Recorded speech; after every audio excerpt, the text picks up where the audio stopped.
Hey everyone, this is Matt Ernie. I am here to show you the collection I chose to describe and the schema I used. I used mods and developed an application profile with some custom elements kind of based upon the mods element types and the needs of what I thought my users would need. Um, I chose this new site called Google Art Project.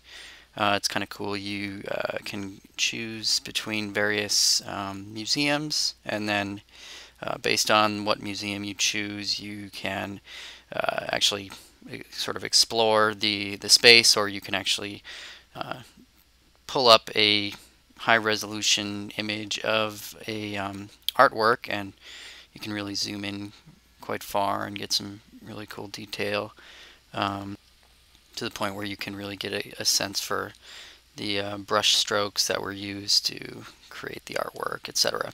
So I just thought this was a cool new thing, and wanted to see how they developed their metadata. So if you click this little guy here, you see it kind of expands out a bunch of information here. You've got just sort of a basic summary of the artwork, a video. There's some information, some notes about it here, and then some tags, some information about the artist, where they're born, where they died, etc., and then other sort of related works. So my work was mostly focused on this section. Um, so without further ado, let me pull up my schema here. Okay. So I basically just imported the mods schema because I thought it would be useful to get a sense for, well, looking at what the mods site actually says about each element and then seeing how they actually put those things into practice. And I was really initially very confused by the sort of nesting of different complex types to create sort of a very sort of rich set of attributes around a particular, for your abstract definition, you have, these various attributes for that definition, and then there's this unstructured text definition, etc., right? There's all these crazy complex types, but eventually I think I understood it, and it helped being able to look at classmate videos as well. I think that was helpful, so thank you guys. I went ahead and created this gap mods, gap standing for Google Art Project schema here, and I went ahead and imported my local copy of the mods schema. And then I went and just essentially started thinking about what structure do I want here. I want basically there's going to be this sort of collection, right? And within this collection, this Google Art collection, there'll be these artworks, right? So and those artworks are basically a group of elements here. So I pulled in the mods title element because I thought that was um, pretty flexible and useful, and some of the artworks that are up on Google Art Projects have there's multiple titles, multiple languages of the titles, etc. So it seemed like it was a pretty good element to just use without any alteration. Then I looked at the location. So we have this sort of artwork location idea, and within this element we could have one to many actual physical locations of the artwork. And so what I ended up doing was I took the mods physical location definition, and I extended it with this artwork physical location type, which adds some attributes that kind of give this element some additional meaning. So I have this location type, and it's an enumerated attribute. You can say it's the location type you're describing is museum, a museum space, a city or a country, and then if you chose a museum, and I wasn't sure how to do conditional stuff, which I don't know if that's possible, but I've imagined that maybe if I had chosen museum, then yes, I would want to choose here and say, okay, which museum, and have this controlled vocabulary of list of museums to choose from.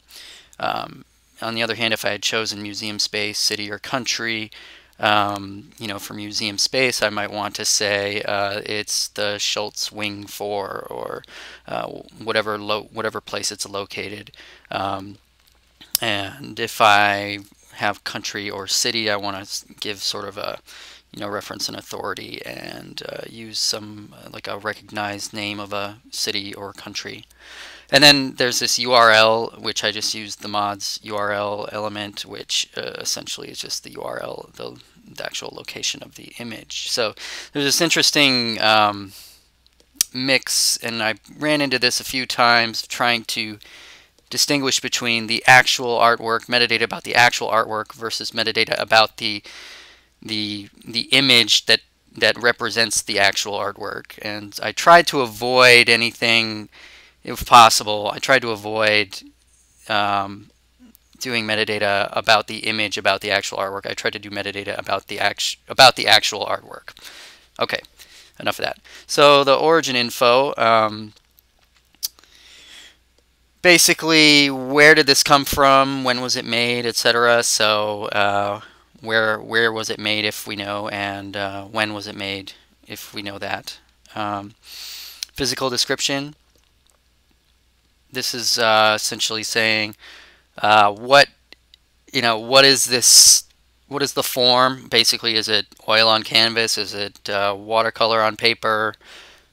Is it what? That you get the idea. And then the dimensions is width and height, right? So it looked like pretty much throughout the entire site, everything was in centimeters. It was all like two-dimensional objects, and all the dimensions were measured in centimeters. So I just put that as the default and only unit selection there. Related media. So this was basically the video. So I just used the mods related item definition, which essentially imports all the mods info, so that as you go in here, you might want to put in the video, the URL, the title of it, how many views, or who made it, etc. So I thought that made sense to use that related item definition there, because it's robust.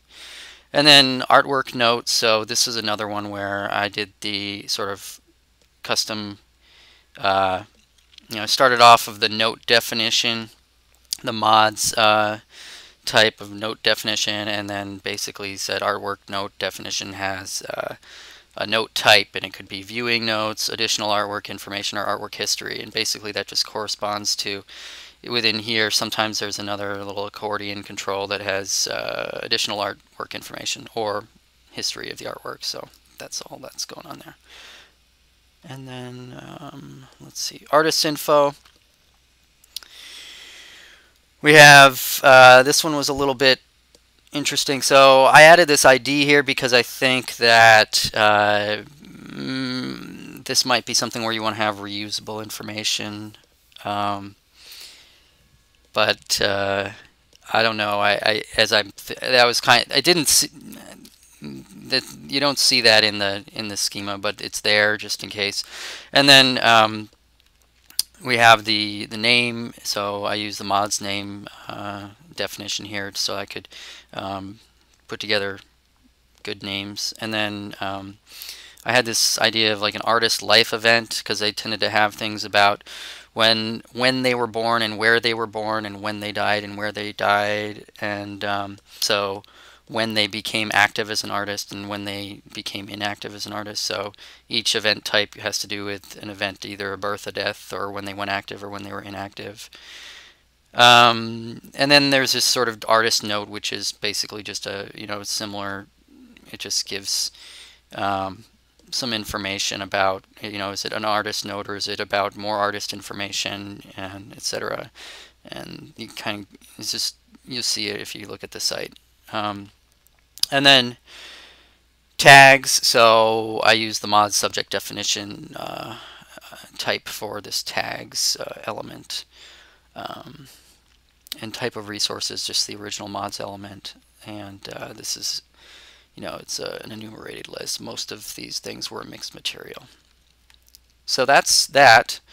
What I ended up doing next is creating my application profile schema, where I imported the gap mods schema I just went through, and then I wasn't sure. I didn't want to create a new element, global element here, but it seemed like I had to, so I did, called Google Art Project Collection, and then just added and made it the Google Art Collection type from my previous schema. So if there's any way to avoid that, I'm all ears.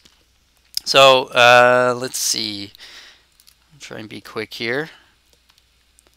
So I went ahead and built out an instance, and I'll just run you through this very first one.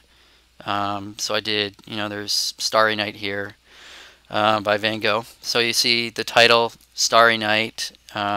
The Starry Night, I went ahead and I said this title, this is the primary title, it's translated, it's in English, it's called The Starry Night, and then there's this alternative title that's in French, it's called La Nuit Étoilée.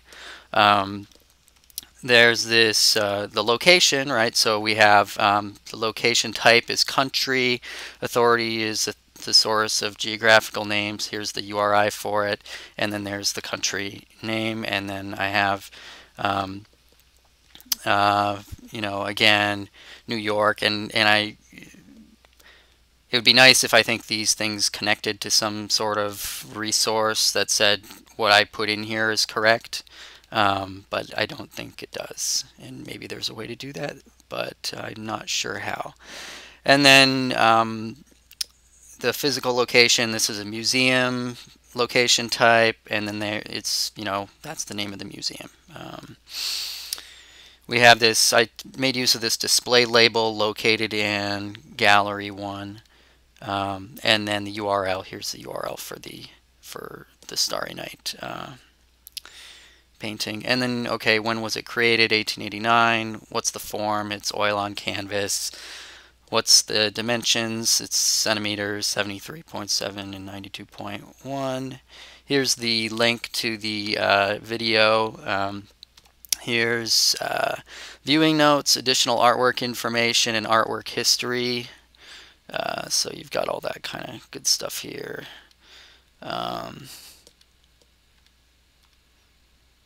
And then we've got our tags, right? Post-Impressionism, artist information. So if I go back over here, you'll see, our artist information, Vincent van Gogh. We've got the encoding for the dates, W3C DTF. Here's where he was born, and here's where he died, and here was his date of death. And there's a little, basically a link to more artist information here, so I added that, and then here's the genre, etc. So I think that gives you an idea of what I did. It's kind of fun working through this. I'll say it was kind of challenging or time consuming to generate the instances for 10 of these because there is so much information, but it was interesting, and yeah, that's it. So thanks for watching, and good luck with the rest of the class.